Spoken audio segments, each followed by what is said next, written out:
Assalamualaikum warahmatullahi wabarakatuh. Alhamdulillah, alhamdulillahirabbil alamin. Asyhadu an la ilaha illallah wa asyhadu anna Muhammadan abduhu wa rasuluh. Allahumma shalli ala Muhammad wa ala alihi wa ashabihi ajma'in. Amma ba'du. Qala Allahu ta'ala fi kitabihil karim. A'udzu billahi minasy syaithanir rajim. Bismillahirrahmanirrahim. Inna iddatash syuhur 'indallahi 12 syahran fi kitabillahi yawman khalaqas samawati wal arda minha arba'atun hurum. Shadaqallahul azim. Puji syukur marilah kita panjatkan kehadirat Allah Subhanahu wa taala. Sholawat serta salam semoga tetap terlimpahkan kepada junjungan kita Nabi Agung Muhammad Sallallahu Alaihi Wasallam, yang insya Allah kita nantikan syafaatnya di yaumul akhir nanti. Anak-anakku yang Ustazah banggakan, marilah kita bersama-sama menyambut bulan Hijriah ini, bulan Hijriah tahun 1442 ini dengan penuh kegembiraan, penuh sukacita, dan penuh semangat. Bulan Muharram atau bulan Hijriah merupakan salah satu dari 12 bulan yang dimuliakan oleh Allah Subhanahu wa taala. Dinamakan tahun Hijriah karena penentuan tahun baru Islam didasarkan kepada peristiwa hijrahnya Nabi Muhammad SAW beserta sahabatnya yang telah memasuki Islam. Dan ketika itu Nabi Muhammad dan para sahabatnya menghindari kaum kafir Mekah yang ingin berbuat jahat kepada Nabi Muhammad. Kalender Hijriah ini ditetapkan dan digunakan pada masa Khalifah Umar bin Khattab radhiyallahu anhu. Jika kita bicara tahun baru Hijriah, maka ingatan kita tentu akan teringat kepada perjuangan Nabi Muhammad SAW dalam menyebarkan agama Islam di kota Mekah selama 13 tahun. Tak bisa dilukiskan anak-anakku sekalian bagaimana beratnya perjuangan beliau dalam berdakwah, yaitu dalam berdakwah menghadapi kaum jahiliyah, yaitu kaum yang pada masa itu belum mengetahui tentang Islam, kaum yang pada masa itu masih semena-mena, masih minum minuman keras, khamr, berjudi, serta saling pembunuhan. Sungguh berat perjuangan beliau baginda Nabi Muhammad SAW. Anak-anak yang Ustazah banggakan, jika saja beliau bukan Rasulullah pilihan, Rasulullah yang menjadi uswat hasanah, Rasulullah yang menjadi teladan umat Islam, niscaya beliau tidak akan sanggup untuk menjalaninya. Tetapi karena jihad semangat beliau, maka beliau dengan sabar dan tawakal beliau sanggup menghadapi kaum jahiliyah. Makanya beliau dinamakan ulul azmi. Bagaimana anak-anakku tidak berat kaum kafir di Mekah dengan segala upaya terus merintangi dakwah beliau dan pengikutnya yang sedikit kemudian diboikot, dikucilkan dari masyarakat Arab, sehingga jika bukan karena keimanannya, maka mereka pasti akan kembali ke agama nenek moyang yang dianut mereka, yaitu agama yang tidak mengetahui sama sekali adanya Allah Subhanahu wa taala, yang pada zaman dahulu masih menyembah berhala serta minum minuman keras. Anak-anakku yang Ustazah banggakan, pada sampai akhirnya perjuangan beliau semakin bertambah berat dengan meninggalnya paman beliau, yaitu Abu Thalib, yang selama ini melindungi beliau dari kaum kafir Quraisy, serta istri beliau yang selalu mendukung perjuangan beliau dikala suka maupun duka. Anak-anakku yang insya Allah dirahmati Allah Subhanahu wa Ta'ala, mengingat beratnya perjuangan beliau ketika berdakwah di Mekah dan tindakan penyiksaan kepada pemeluk Islam yang menjadi-jadi, akhirnya beliau dengan seluruh umat Islam yang masih taat kepada beliau melakukan hijrah, yaitu berpindah dari kota Yathrib yang kelak berganti nama menjadi Madinah. Jarak antara kota Mekah dan Madinah sekitar 490 km. Anak-anakku yang Ustazah banggakan, di sana beliau disambut sangat hangat oleh penduduk Yathrib dan perkembangan umat Islam sungguh sangat mengembirakan. Betapa mulianya beliau, semangat perjuangan beliau yang harus anak-anak contoh. Anak-anak ketika sebagai pelajar contohnya harus semangat dalam meraih cita-cita, semangat dalam belajar, semangat ketika ingin mendapatkan ilmu. Melihat betapa beratnya perjuangan Rasulullah, maka kita sepatutnya harus meneladani beliau. Rasulullah dalam semangatnya senantiasa menegak-negakkan panji-panji Islam di Jazirah Arab. Maka kini kita patut bersyukur. La in syakartum la azidannakum wa la in kafartum inna adzabi lasyadid. Di negara tercinta ini, anak-anakku sekalian, hak-hak untuk beribadah selalu dilindungi oleh negara. Oleh sebab itu, maka hijrah di masa kini sungguh berbeda hijrah di masa Rasulullah SAW. Hijrah di zaman sekarang bukanlah berarti harus berpindah dari satu tempat ke tempat yang lainnya.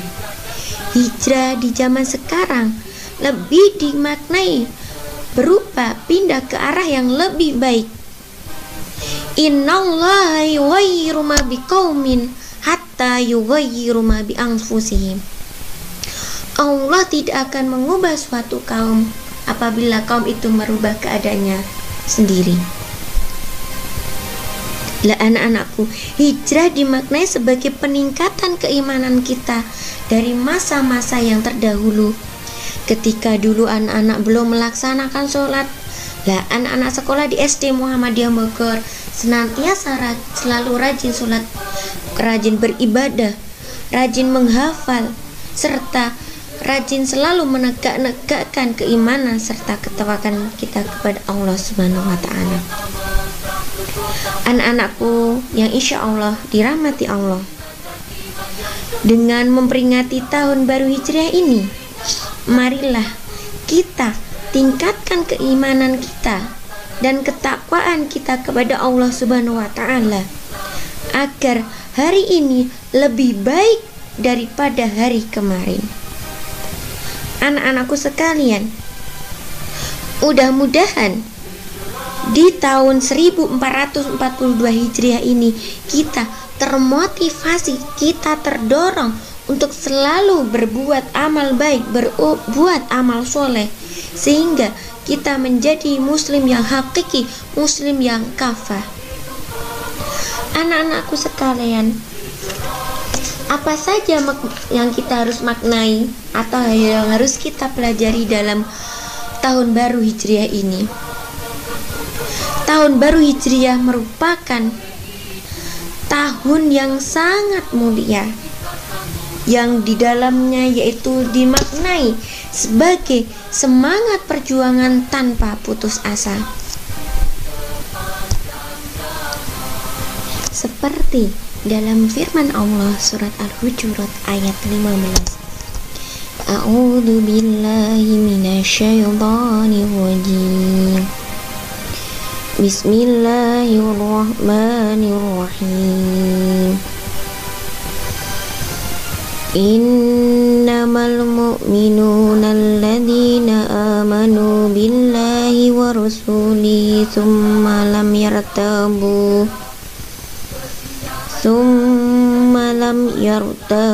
wa jahadu bi amwalihim wa anfusihim fi sabilillah ulaika humus shadiqun, yang artinya sesungguhnya orang-orang yang beriman itu hanyalah orang-orang yang percaya, beriman kepada Allah dan Rasul-Nya.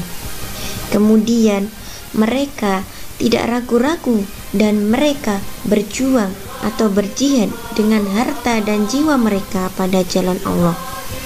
Mereka itulah orang-orang yang benar. Anak-anakku sekalian yang insya Allah dirahmati Allah, dari ayat di atas kita sebagai umat Islam seharusnya kita sudah mengetahui bahwa kita berjuang, berjihad menegakkan kebenaran Islam. Kita berjuang, berjihad untuk menuntut ilmu, karena ilmu itu wajib kita tuntut. Karena anak-anakku sekalian, menuntut ilmu itu bahkan termasuk jihad yang paling mulia. Sudah dijelaskan barang dalam surat Al-Mujadilah, yarfa'illahu alladhina amanu minkum walladzina utul ilma darajat. Barang siapa yang beriman dan berilmu akan dinaikkan beberapa derajat. Lah, anak-anakku sekalian, begitu pula mengajarkan kebaikan merupakan dari jihad. Menyeru kepada kebaikan dan mencegah dari keburukan juga merupakan dari jihad.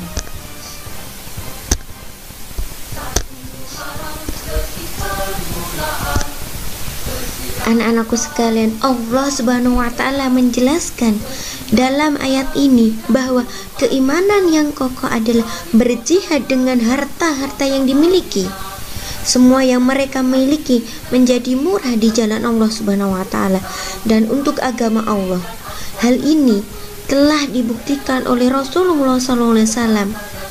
Rasulullah pernah ditawari oleh Allah untuk menjadi nabi dan rasul, sekaligus seorang raja penguasa sebagaimana Nabi Sulaiman dan Nabi Daud. Begitu pula Khadijah bintu Khuwailid yang berjihad dengan harta yang ia miliki. Beliau adalah seorang wanita yang kaya raya, namun semua harta diberikan oleh baginda Rasulullah SAW untuk berdakwah di jalan Allah Subhanahu wa Ta'ala. Nabi SAW ketika Aisyah bertemu Khadijah, mana Aisyah tidak pernah berjumpa dengan Khadijah, ia mengatakan, cukuplah engkau ya Rasulullah dengan wanita tersebut. Nabi Rasulullah SAW berkata, tidak ada yang dapat menggantikan Khadijah. Dia yang membenarkan aku ketika orang-orang mendustakanku, dan dia memberikan seluruh hartanya kepadaku sebagai bukti cintanya kepada Allah dan Rasul-Nya. Nah, itu tadi anak-anakku, perjuangan Khadijah sebagai istri Rasulullah, rela memberikan seluruh hartanya kepada Rasulullah untuk berjihad, berjuang melawan kafir Quraisy. Anak-anakku sekalian yang insya Allah dirahmati Allah, Allah Subhanahu wa Ta'ala memberi salam kepada Khadijah melalui malaikat Jibril dan memberikan kabar gembira bahwa harta yang ia keluarkan untuk berjihad akan diberi imbalan, yaitu istana yang sangat megah di dalam surga tersebut. Lah, selain anak-anakku, momen-momen apa saja di tahun Hijriah ini yang harus kita teladani selain semangat perjuangan tanpa putus asa? Yang berikutnya adalah kita dilarang untuk berputus asa. Kita harus semangat berjuang. Sebagaimana dalam surat Yusuf ayat 87 yang berbunyi, A'udzu billahi minasyaitonir rajim. Bismillahirrahmanirrahim. Innahu la yai'asu min rawhillahi illal qaumil kafirun. Artinya, sesungguhnya tidaklah ada yang berputus asa dari rahmat Allah kecuali orang-orang yang kafir. Putus asa dari rahmat Allah Ta'ala termasuk dosa yang sangat besar. Seperti Allah Ta'ala berfirman, Qala wa may yaqnatu min rahmati rabbi illa dhallun. Ibrahim berkata, tidak ada orang yang berputus asa dari rahmat Rabb-nya kecuali orang-orang yang sesat. Surat Al-Hijr ayat 56. Anak-anakku sekalian, maka ketika kalian berputus asa dari rahmat Allah dan merasa jauh dari rahmat-Nya, merupakan dosa besar. Kewajiban seorang muslim adalah selalu berbaik sangka terhadap Rabb-nya. Ketika pada tahun ini, tahun 2020 ini kita dilanda penyakit corona, penyakit atau virus yang sangat mematikan, maka kita dilarang untuk berputus asa. Kita harus semangat melawan virus itu, yaitu dengan meminta pertolongan hanya kepada Allah Subhanahu wa Ta'ala. Kita harus berikhtiar, kemudian tawakal, menyerahkan keputusan itu kepada Allah Subhanahu wa Ta'ala, dan kita tidak boleh hanya berpasrah diri. Terserah apa yang manusia lakukan, tetapi kita harus berpasrah diri, bertawakal hanya kepada Allah Subhanahu wa Ta'ala. Anak-anakku sekalian, kita sebagai seorang manusia harus selalu berbaik sangka kepada Rabb-nya. Seperti jika dia meminta kepada Allah, maka dia selalu berprasangka bahwa Allah akan mengabulkan permintaannya. Ketika kita sedang melaksanakan sholat, ketika kita berdoa diberikan rezeki, maka entah kapan dan di mananya Allah akan mengabulkan doa tersebut. Jika dia beribadah selalu sesuai dengan syariat, dia selalu optimis, jangan pesimis bahwa amalannya akan diterima oleh Allah Subhanahu wa Ta'ala. Dan jika ditimpa suatu kesusahan seperti saat ini, virus corona, dia tetap berprasangka kepada Allah bahwa Allah akan menghilangkan kesusahan tersebut. Allah akan menolong, Allah akan memberikan syafaatnya kepada kita semua.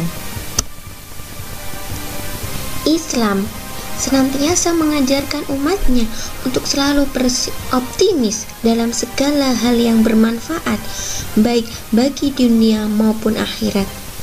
Bagi pemeluknya, hal ini tercermin dalam sabda Nabi, A'udzubillahi minasyaitonirrajim, Bismillahirrahmanirrahim. Arus ala ma yanfa'uka wasta'in billahi wala ta'zan. Bersemangatlah dalam apa yang bermanfaat bagimu, mohonlah pertolongan kepada Allah, dan janganlah merasa lemah. Hadis riwayat Muslim. Anak-anakku sekalian, tugas kita sebagai pelajar yaitu kita harus bersemangat dalam meraih ilmu, mencapai ilmu, yaitu dengan semangat belajar meraih cita-cita. Walaupun pelajarannya tidak mudah, walaupun pelajarannya sangat sulit, kita jangan berputus asa untuk mengatakan tidak bisa, tetapi kita harus berusaha, karena Allah akan memudahkan kita dalam berpikir dan belajar dengan sungguh-sungguh. Allah akan membukakan jalan, Allah akan memudahkan jalan kita untuk meraih cita-cita kita. Tetapi intinya dengan syarat harus bersemangat dan tidak mudah putus asa. Anak-anakku sekalian, makna apa saja yang terkandung di bulan Hijriah ini selain semangat perjuangan serta dilarang putus asa, yaitu yang berikutnya adalah muhasabah diri, momentum introspeksi diri atau muhasabah diri. Wahai hamba-hamba Allah, bertakwalah kepada Allah dan introspeksi diri atau muhasabah diri, karena dengan muhasabah maka jiwa kita akan menjadi istiqomah, sempurna dan bahagia. Seperti dalam firman Allah surat Al-Hasyr ayat 18. A'udzu billahi minasyaitonir rajim. Bismillahirrahmanirrahim. Ya ayyuhalladzina amanu taqullaha wal tanzur nafsum ma qaddamat lighad wattaqullaha innallaha khabirum bima ta'malun. Hai orang-orang yang beriman, bertakwalah kepada Allah dan hendaklah setiap diri memperhatikan apa yang telah diperbuatnya untuk hari esok atau akhirat. Dan bertawakallah kepada Allah. Sesungguhnya Allah Maha mengetahui apa yang kamu kerjakan.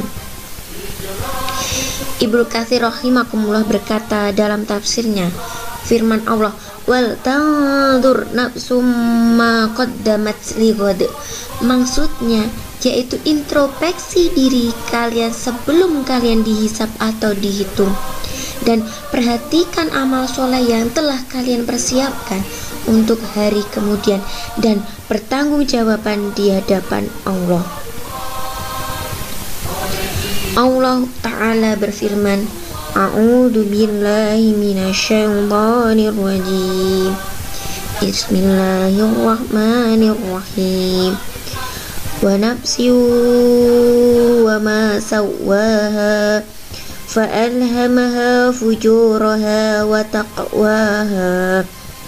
Qad aflaha man zakkaha wa qad khaba man dassaha. Dan jiwa serta penyempurnaan ciptaannya, maka Allah mengilhamkan kepada jiwa itu jalan kefasikan dan ketakwaan. Sesungguhnya beruntunglah orang yang mensucikan jiwa, dan sesungguhnya merugilah orang-orang yang mengotorinya. Surat Asy-Syams ayat 7 sampai dengan 10. Anak-anakku sekalian, orang yang pandai adalah orang yang pandai mengintrospeksi diri atau muhasabah diri dan beramal untuk setelah kematian. Sedang orang yang lemah adalah orang yang jiwanya selalu tunduk pada nafsu dan mengharap pada Allah dengan berbagai angan-angan. Hadis riwayat Ahmad dan Tirmidzi. Seorang mukmin itu pandai mengendalikan dirinya, selalu menghisap dirinya di hadapan Allah. Penghisapan di akhirat itu akan menjadi ringan bagi mereka yang selalu memperhitungkan selama di dunia. Sebaliknya akan terasa berat baginya orang yang tidak memperhitungkan penghitungan di dunia. Contohnya, ketika kalian beramal, kalian akan memperhitungkan terlebih dahulu. Dan ketika ada seorang pencuri, dia juga harus memperhitungkan dulu besok tanggung jawabnya adalah di akhirat kelak. Anak-anakku, kita harus selalu bermuhasabah dalam sebuah perbuatan. Contohnya, kita berinfak itu merupakan perbuatan yang sangat mulia, maka Allah akan memberikan pahalanya, memberikan balasan di akhiratnya. Sedangkan manusia yang selalu berbuat buruk, maka Allah juga akan memberi balasannya di akhirat kelak. Anak-anakku sekalian yang insya Allah dirahmati Allah, manfaat yang paling besar ketika kita selalu muhasabah diri, introspeksi diri adalah kita akan mendapatkan keberuntungan, yaitu akan menempati surga Firdaus yang telah disediakan oleh Allah, serta memandang wajah Rabb-Nya yang mulia lagi maha suci. Sebaliknya, jika ia menyanyiakan, maka ia akan merugi dan masuk ke dalam neraka yang paling bawah sendiri, serta terhalang dari melihat Allah dan terbakar dalam azab yang sangat pedih.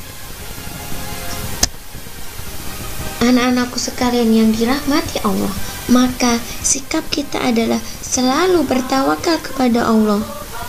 Introspeksi dirimu, karena baik dan selamatnya hati adalah dengan muhasabah. Sebaliknya, rusak dan adalah dengan sebab tidak mengindahkan dan berkelimangan dalam kelezatan nafsu, serta menyampingkan perkara yang yang bisa menyempurnakan. Maka berhati-hatilah dalam hal itu.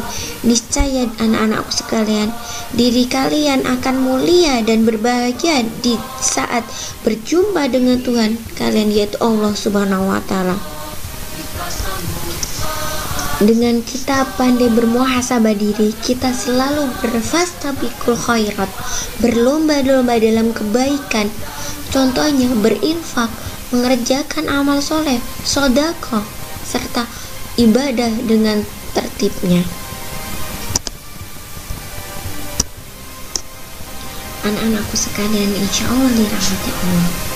Momentum atau makna apa lagi yang wajib kita ketahui di bulan Hijriah ini, di tahun perpindahan tahun Hijriah ini, yaitu pentingnya tentang akhlak mulia. Anak-anakku sekalian yang insya Allah dirahmati Allah, kedudukan akhlak di dalam Islam sangatlah penting dan wajib bagi setiap muslim untuk berusaha dengan semaksimal mungkin untuk memiliki akhlak yang mulia sebagaimana Rasulullah SAW.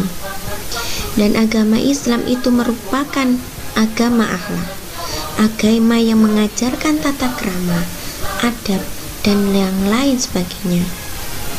Oleh karena itu, terkadang seorang dengan akhlaknya bisa mendapatkan penerimaan yang baik di tengah-tengah masyarakat, dan masih banyak orang yang melihat dan menilai seorang itu dari tingkah laku dan akhlak kepribadian yang sebelum dari hal yang lainnya. Allah Subhanahu wa Ta'ala bahkan mengutus Rasulnya dengan akhlak yang mulia, dan akhlak yang mulia inilah yang menjadikan beliau Shallallahu Alaihi Wasallam dijuluki sebagai Al-Amin oleh orang-orang Quraisy pada masa zaman dahulu. Dari sini kita bisa mengetahui bahwa akhlak itu bukan masalah yang sepele. Rasulullah SAW bahkan bersabda, "A'malul mu'minina imanan ahsanum khuluqan." Orang mukmin yang paling sempurna imannya adalah yang paling bagus baik akhlaknya, yaitu anak-anakku sekalian. Dan di sini sudah ditegaskan bahwa kita harus benar-benar memiliki akhlak mulia, akhlak yang sudah ditentukan, akhlak yang sudah diajarkan oleh Rasulullah. Kita sudah mengetahui bahwa Rasulullah itu merupakan uswatun hasanah, suri tauladan yang baik. Syekh Mustafa Al-Adawi rahimakumullah berkata, seorang mukmin tidak diragukan lagi pasti menginginkan untuk dicintai oleh penciptanya dan juga dicintai oleh manusia. Seorang mukmin juga pastinya menginginkan agar bisa hidup tentram, baik itu di dunia maupun di akhirat. Ia juga suka apabila bisa diberi balasan yang terbaik di akhirat nanti dari amalan-amal yang telah ia lakukan ketika di dunia. Dalam hal ini bukan suatu yang dilarang. Bahkan di dalam Al-Quran terdapat sebuah doa yang mengajarkan kita untuk meminta kebaikan di dunia dan akhirat. Tentunya anak-anak sudah hafal doa tersebut. Allah Subhanahu wa Ta'ala berfirman, A'udzu billahi minasyaitonir rajim. Bismillahirrahmanirrahim. Rabbana atina fid dunya hasanah wa fil akhirati hasanatan wa qina adzabannar. Shadaqallahul azim. Ya Tuhan kami, berilah kami kebaikan di dunia dan di akhirat, dan peliharalah kami dari siksa neraka. Surat Al-Baqarah ayat 201. Nah, anak-anakku sekalian, salah satu cara agar seorang hamba bisa mendapatkan karunia dan nikmat dari Allah Ta'ala adalah dengan memiliki akhlak yang mulia ini. Di momentum di tahun Hijriah ini, kita harus memiliki akhlak yang mulia dan akhlak yang diridhai Allah Subhanahu wa Ta'ala, yaitu akhlakul karimah. Karena hamba Allah yang paling baik kelak di akhirat atau di kiamat adalah mereka yang memiliki akhlak yang mulia. Dan akhlak mulia inilah yang dimiliki oleh Nabi Muhammad SAW. Allah Subhanahu wa Ta'ala berfirman, wa innaka la'ala khuluqin 'adzim. Dan sesungguhnya kamu Muhammad benar-benar berakhlak atau berbudi pekerti yang agung. Surat Al-Qalam ayat 4.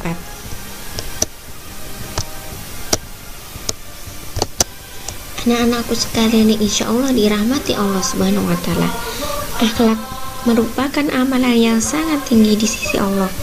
Bahkan akhlak termasuk hal yang pertama kali didakwakan oleh Nabi Muhammad SAW setelah tauhid.